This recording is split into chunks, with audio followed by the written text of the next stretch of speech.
Congratulations, you are watching the second in our three-part series on subject to transactions.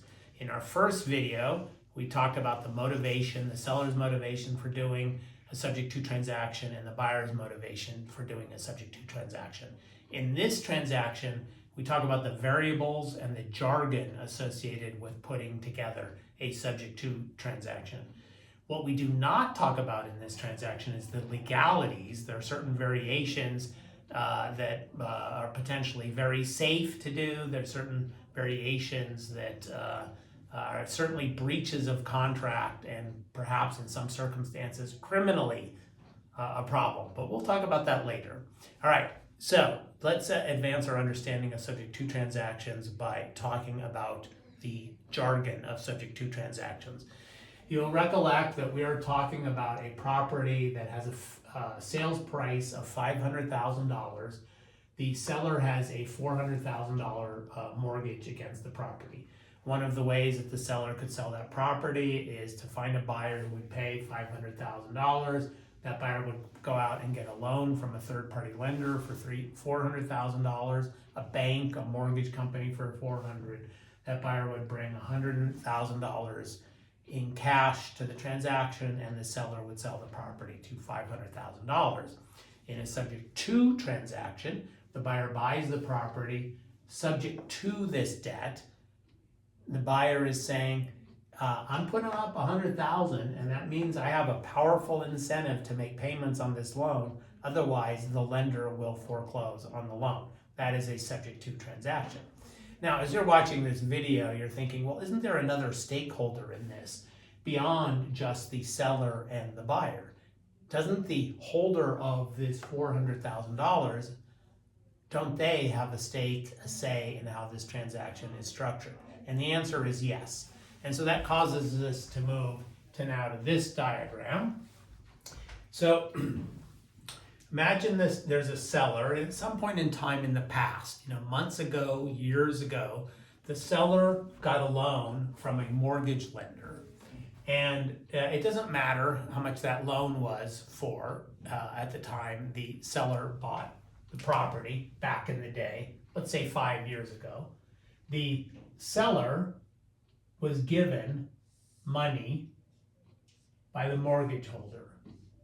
And in exchange, the seller gave back what we call the promise to pay, a promissory note. I agree to pay, let's say $450,000 back to you because in this example, we'll imagine the original amount of the loan was $450,000. Now, at the time of this sale, the balance has been paid down to $400,000. The seller promises to pay the mortgage lender. Well, the mortgage lender wants more than just the promise to pay from the borrower. The mortgage lender also wants a mortgage on the property. And I'm not going to complicate our drawing by drawing that. Well, maybe I will. The lender also has its tentacles, its roots sunk into the property through what's called a deed of trust in some states, a mortgage in other states. Now, you're contemplating putting a transaction together where the seller is selling this property and the buyer is taking over payments on this loan. So what is happening in a transaction like this is the seller is conveying a conveyance deed to the buyer. And then a question is the buyer giving a promise back? Is this buyer giving a promise to make payments on the debt? If the buyer is making a promise to make payments on the debt, we call that an assumption transaction. The buyer is agreeing to assume and pay. But you're thinking to yourself, well, of course, why would a seller convey the property to the buyer if the buyer isn't promising the seller that the buyer is going to make the payments?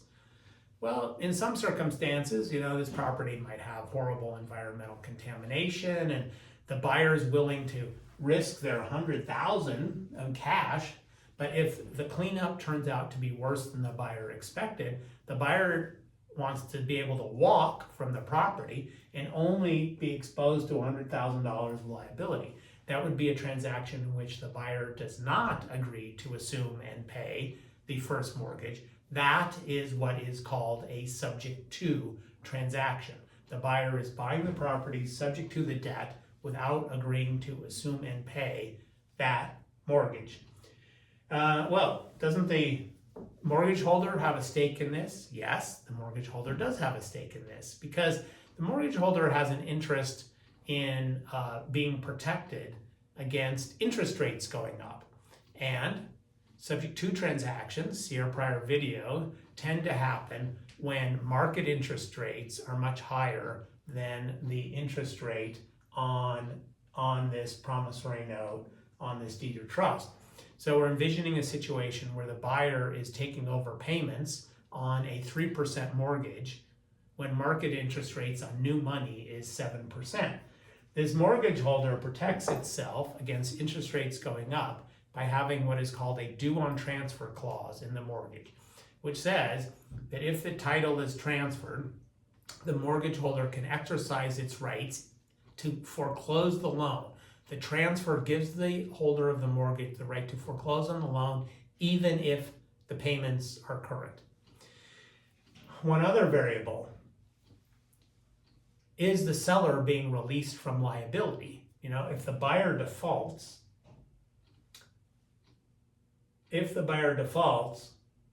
does the mortgage holder have the ability to go after the seller? You can imagine a transaction where the mortgage holder says, look, we'll let the buyer take over payments on the loan, but the interest rate on this loan needs to be bumped up to 7%. And the seller says, well, I'll only do this if I get released from liability. And the mortgage holder evaluates this buyer and determines that this buyer is a good credit risk, and is thrilled to have the interest rate bumped up from 3% to 7%. So the mortgage lender consents not to exercise its rights under the due on transfer clause and agrees to release the seller from liability. Now, that means there are at least 3 variables in these transactions, these subject to transactions. One variable is the buyer agreeing to assume and pay the first mortgage, or is the buyer merely taking subject to the debt? One variable with 2 options. Another variable, I have to be careful how I fold my fingers here. Okay, another variable is whether the seller is being released from liability.